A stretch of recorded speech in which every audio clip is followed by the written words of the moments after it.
Forum of State Independent Electoral Commission of Nigeria has proposed full financial autonomy of State Independent Electoral Commission to enable the delivery of credible elections.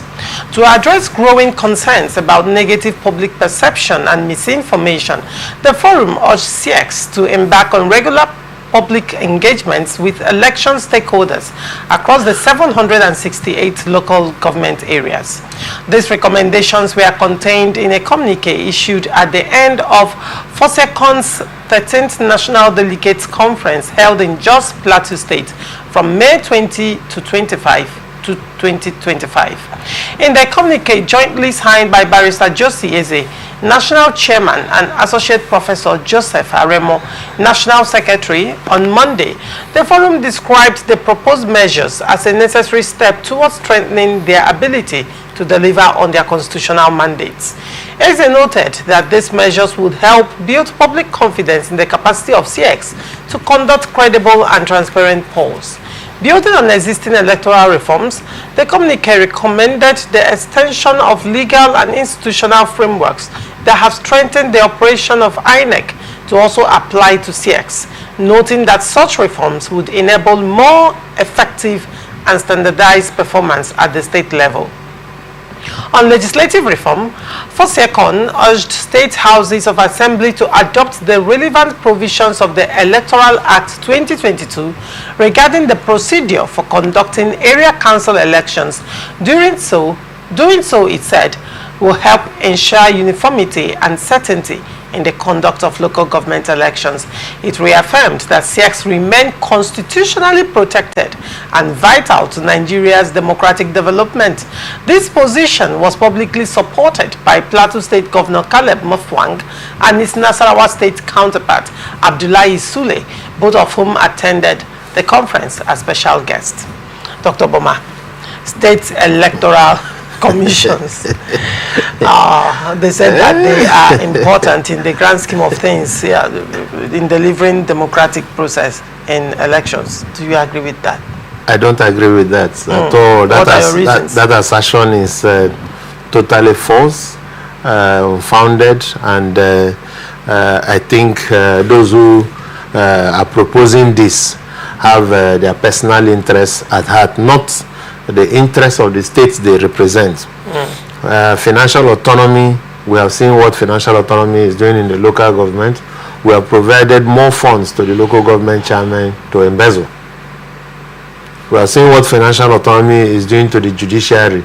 Rather than judiciary being, autonomous on their own, delivering judgments to show that the autonomy is really working, but it's like an empowerment to them from a particular sector of leadership.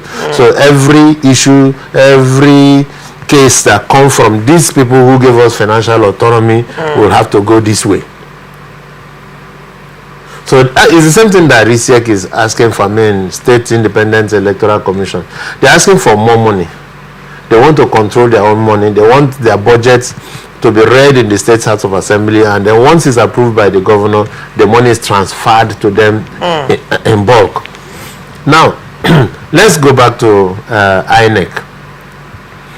Have we seen INEC justify the billions they collect every year, even year that we don't have general elections? Have they justified the monies they have collected?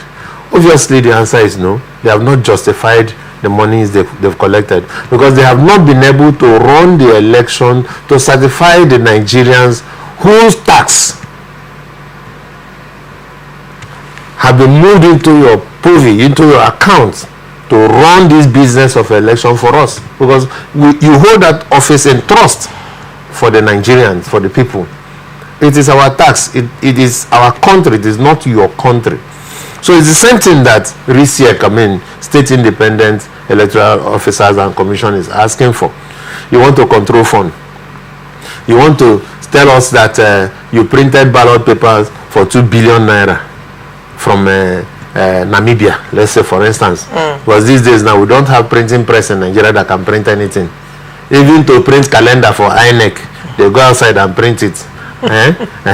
So we don't have press in Nigeria that can print anything. Is it for security reason you're printing outside ballot papers outside the country?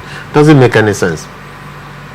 So that's the same thing they want to do. They don't want anybody to control their expenditure. They don't want to be supervised any longer. They want to control the funds by themselves so that they have more funds to embezzle. It's obvious. But one would say that part of the reason why SIECs have not been able to deliver on their mandate, I mean, this is a situation where all local government elections have always been the ruling party sweeps all the seats. You know, it's been recurrent in practically all the states in Nigeria. And one would say, okay, probably because of the influence of the executive on the SIEC. Because one, the executive appoints the chairman and members of the SIEC. Also, the executive funds the SIEC. So it's a question of he who dictates, who pays the piper dictating the tune. Yeah, so don't you think making SIECs autonomous will help in credible election delivery? No, making SIEC autonomous, they have not in that proposal told us the succession of leadership. How do we, you know, leaders of the SIEC, how would they be appointed without the interference of the governors, the executive? Right? How would you be appointed? Is there any kind of merit system that can be put in place, right, to get the right state chairman, the right commissioners in that commission? That is what they should be thinking of. Not the financial autonomy. But they should be looking at the true foundation of the autonomy. Exactly. Which is the appointment of the members and the chairman. Can we have a state chairman being appointed devoid of contributions, inputs from both the state executive and the state legislature? Nobody should be part of it.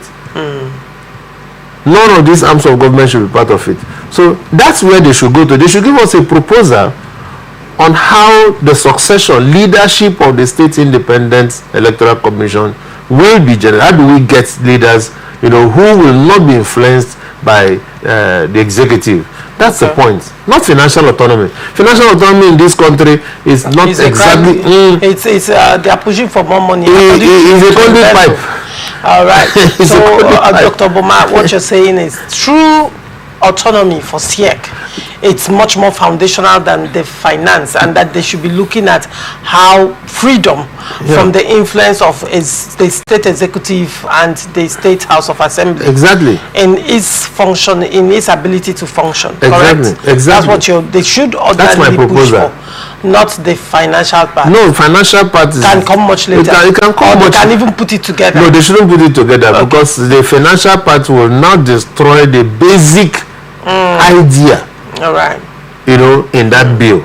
Because, but if you look at it on the other hand, if that bill passes and, you know, the executive and House of Assembly do not have any influence on who emerges as the chairman and commissioners and members of the SIEC, then the executive still has to fund the SIEC, approved by the State House of Assembly. Executive fund judiciary. Well, executive can also choose to staff the SIEC. No, you can't staff the SIEC.